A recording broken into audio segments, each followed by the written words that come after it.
Ladies and gentlemen, please take your seats. You know, as much as we might try, you can never really walk a mile in someone else's shoes, but if you're within the sound of my voice, that must mean you are in the seats with, once more, as always. My name is Dave Voigt, and I'm the host of this podcast, where we sit down with a wide-ranging variety of industry professionals and pick their brain about current projects, influences, state of the industry, and anything else, basically, that we can think of in a light and conversational way, just because that's how we like to do it. And if you like how we do it, we'd love it if you'd subscribe to our podcast, because you're listening, so I'm hoping we're already halfway there. You can do that basically wherever you find your podcasts. Apple, Spotify, Amazon, Google, it is all good. And plus, you can find every single one of our episodes archived over at our YouTube channel. Plus, we'd really appreciate it if you'd follow us on social media. You can do that at Facebook, Twitter, and Instagram at either @InTheSeats or at It's Podcast One for all sorts of updates. And finally, and dare I say most importantly, please give us a visit over at In The Seats, intheseats.ca, for all the latest and greatest movie news and reviews from the world of, well, VOD, theatrical, television, whatever's good these days, because we all need something to watch, and we love talking about those kind of things too. So come pay us a visit. And on this episode, well, let's transition into on this episode we got a good one.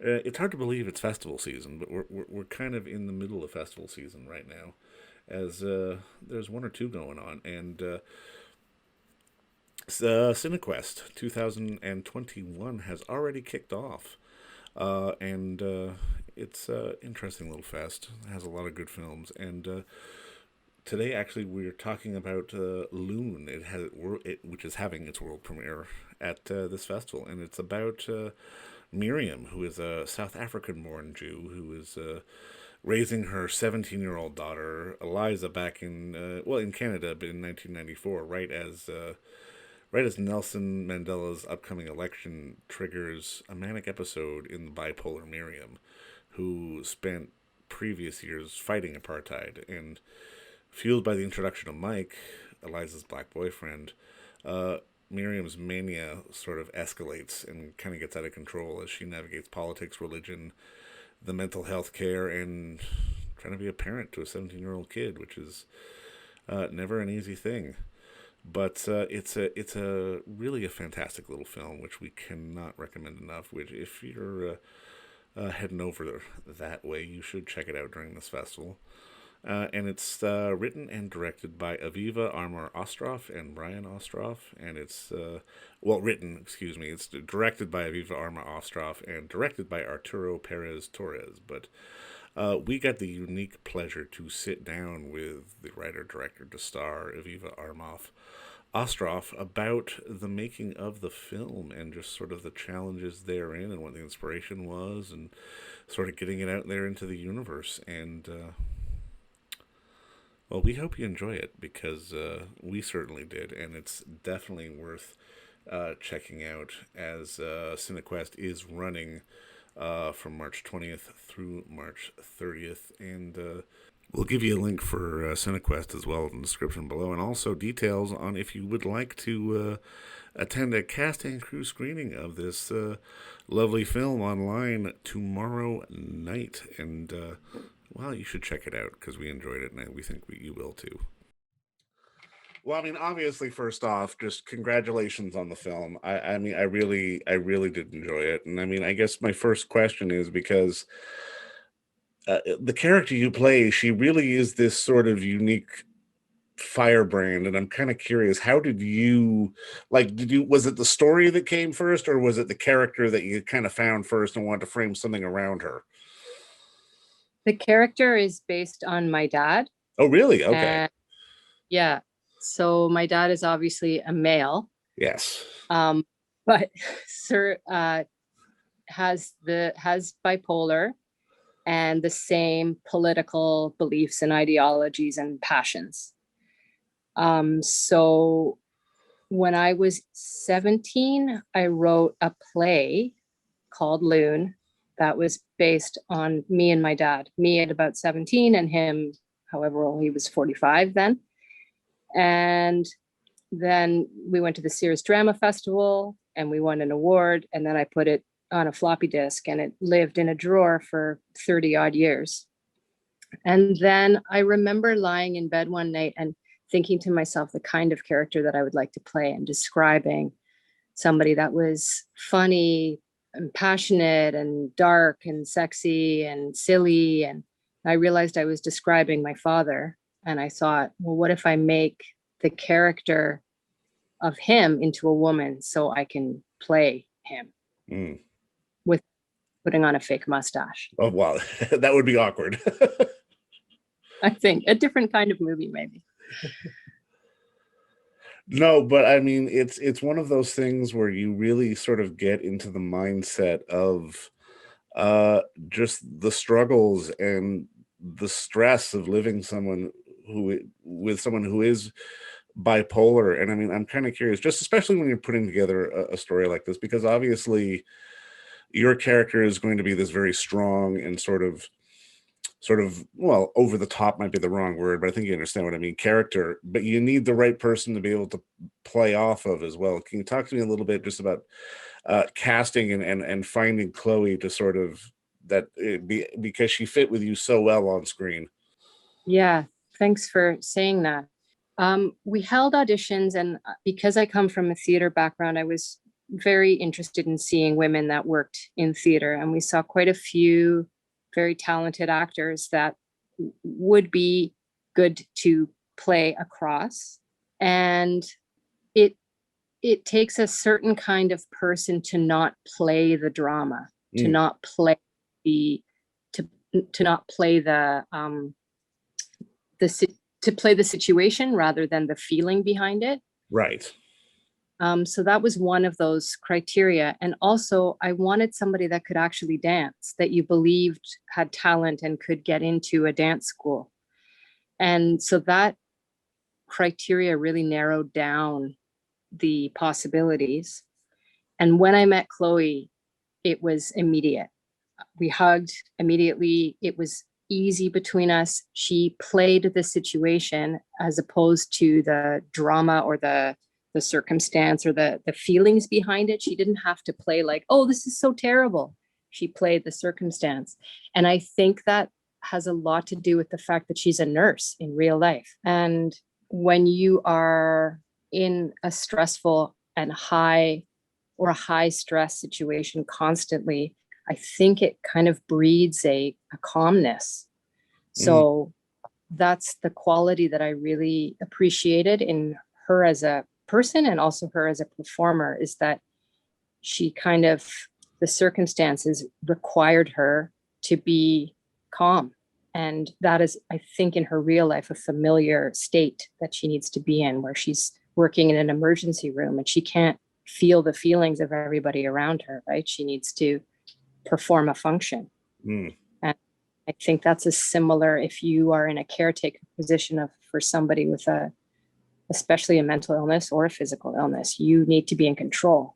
And often that comes at the expense of your own feelings, your own emotions. No, and I mean, that really does come through. And I mean, something else that really struck me is just, and I mean, I love that you say you had a theater background, because I was very sort of aware of just sort of the self-contained world that these characters were in. And I mean, the apartment really did feel like a stage almost. And I mean, I'm kind of curious from your perspective, because I mean, I always like to hear this kind of thing.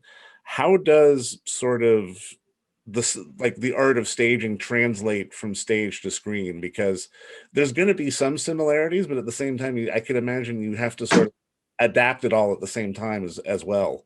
Yeah. To be totally frank, it's something I'm still learning. I think my strength as a director is in the emotion and the dynamics and the relationship between characters. And I'm still developing the visual, because I'm used to stage. I'm used to one scene or one set. And it takes me a second to go, okay, well, how can I, and as a writer as well, like, how do you show it rather than say it? What can we use as a visual representation rather than pages and pages of words? And my partner, Arturo, who comes from a documentary background, but also has a visual eye, we complement each other in that way, because his strength is the visual. So he can look at a space and be like, oh, it's better if we're over here. Or what if we took it outside in this scene? Like, do we need to stay in the apartment? What can we take outside? And frankly, a lot of that is dictated by budget. You Of can't course. have 5,000 locations when you have a. Does No, that and answer your? it does. It does, because it's one of those things I'm always really kind of struck by how people sort of evolve into filmmaking, because some people will do it straight away, or some people will act and then want to make films. But this, like, I love sort of this marriage of documentary, for someone who has a documentary background, for you who's more very character driven, really sort of making this piece that is very sort of not just cognizant of the emotions, but very cognizant of the space at the same time. Yeah, yeah. We made a film before this that was based on a play called The Drawer Boy, which is, you might know, it's Yeah. a Canadian play. And so we took all my knowledge of the theater and his knowledge of documentary.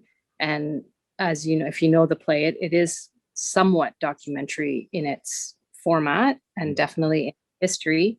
And that was how we married our two backgrounds. And it was a really nice piece that complemented both the theater and the documentary and the visual. And then took that further with this one. How do you make something visual, whether when it's text heavy? Are there preferences for you? Because I can imagine that, especially having a theater background, you would sort of lean on the words more, and where, like you say, when you're creating visuals, it's not about necessarily the words, it's about sort of the surrounding. Like, is it a challenge, or is it more of an interesting challenge to be able to go back and forth and sort of adapt from one to the other? Yeah, it's definitely an interesting challenge, and one that I feel very far from completely understanding or conquering. So it's something that I still am interested in exploring. And now when I write, I can take that into consideration and go, I mean, even with Lune, when we were making it, as we were making it, I could go through it and say, okay, here's 2 pages of dialogue. What is it exactly I'm trying to say? Oh, here, it's this one sentence.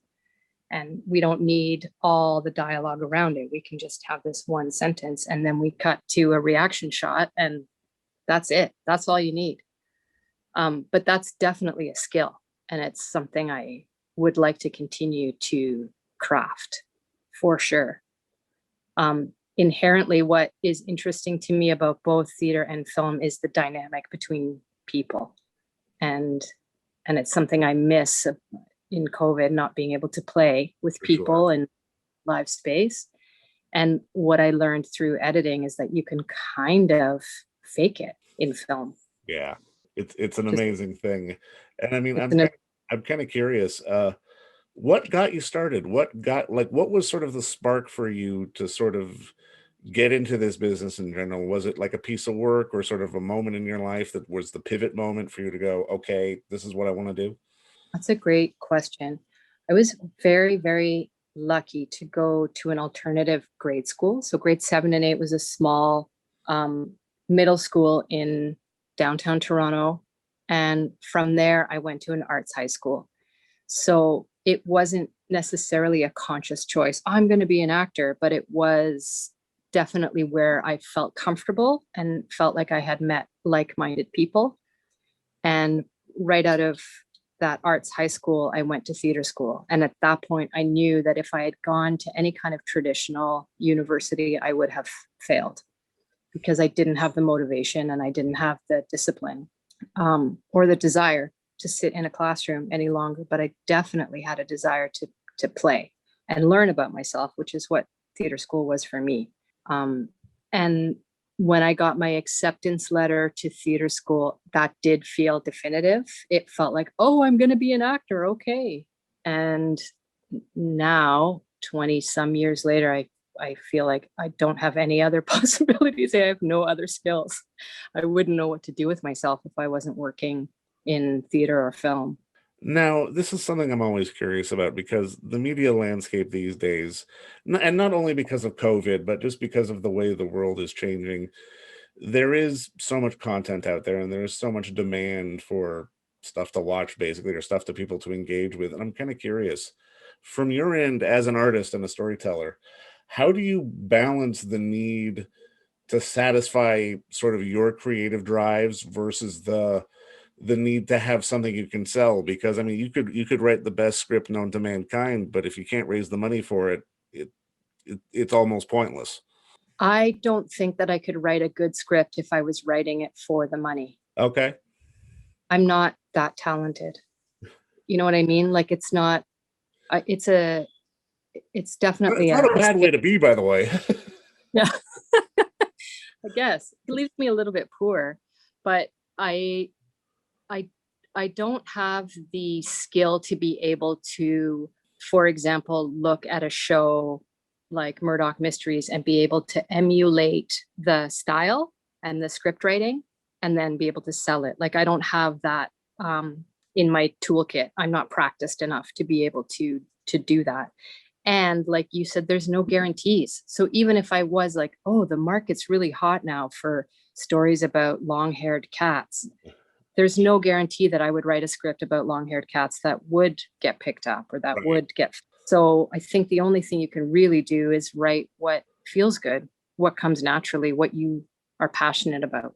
No, and I think that's definitely the best way to sort of to rise to the top of the crop. And I mean, I think Lune does that because it's a film that has a real sort of emotional like kinetic energy to it. I mean, you really feel invested in these people and invested in these characters. And I'm kind of curious going forward as it starts playing festivals and starts getting out into the world, what is your hope for what is your hope of the film? Because it has such an emotional energy to it that even though like me personally I don't have any connection to any of those characters, I still have connection to those characters because they're human beings, and it's really coming off the screen, that the humanity of it all comes off the screen.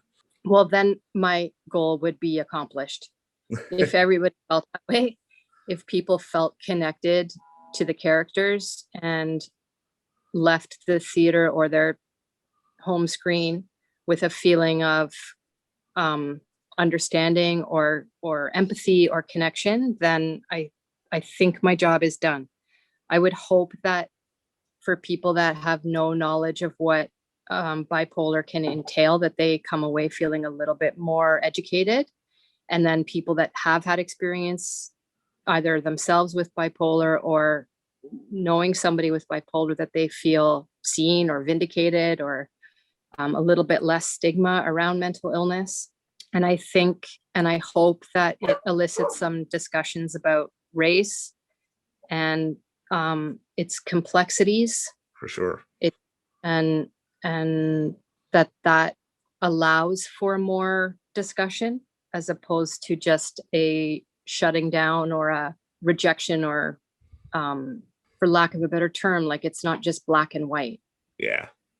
pardon the pun, but there's a lot to unpack when it comes to racism. And I think I hope that the film enables some of those discussions. And I think you're right, because it does, and it gives us these real people to connect to. And I mean, I think at the end of the day, as an artist, that's the one thing that you've got to want to make. You want to make a story that will connect to people, that people will have genuine feeling about. And I think this film really does that. And I just want to say thank you again for the time, and good luck with the festival run. And congratulations again on the film. It's really wonderful. I really appreciate your kind words. It means a lot. And thank you for taking the time and the interest. Well, you're very welcome. And don't forget to visit our friends over at Bay Street Video for all your DVD, Blu-ray rental, or purchasing needs this summer, as they are still open for curbside and some mailing delivery as well.